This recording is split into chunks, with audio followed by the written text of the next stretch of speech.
এই Russell viper 100 বছর আগেই কিন্তু বাংলাদেশ থেকে প্রায় বিলুপ্ত হয়ে গেছিল। এটা সাহারা মরুভূমিতে পাওয়া যেত, আরব বিশ্বের বিভিন্ন দেশে পাওয়া যেত।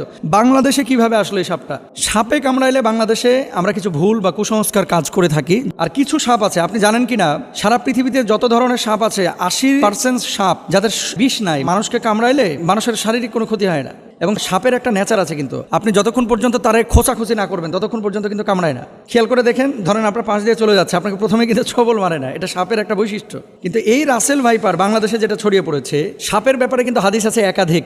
এবং এক্ষেত্রে আব্দুল্লাহ ইবনে ওমর রাদিয়াল্লাহু তাআলা আনহু তিনি সাপ দেখলেই কিন্তু দৌড়ান দিতেন এবং মারতেন। আপনি বলবেন যে হুজুর কেন তিনি মারতেন? নবীজি সাল্লাল্লাহু আলাইহি ওয়াসাল্লাম এক প্রকার সাপের ব্যাপারে খুব সতর্ক করেছিলেন সাহাবীদেরকে। কোন সাপ? দেখেন, নবীজি সাল্লাল্লাহু আলাইহি ওয়াসাল্লাম সেই সাপের ব্যাপারে আনা আয়েশা রাদিয়াল্লাহু তাআলা আনহা قالت আমরা রাসূলুল্লাহ সাল্লাল্লাহু আলাইহি ওয়াসাল্লাম বিকতলি জিত্তুফিয়াতাইনে ফাইন্নাহু ইয়ালতামিসুল বাসার ওয়া ইউসিবুল হাবাল।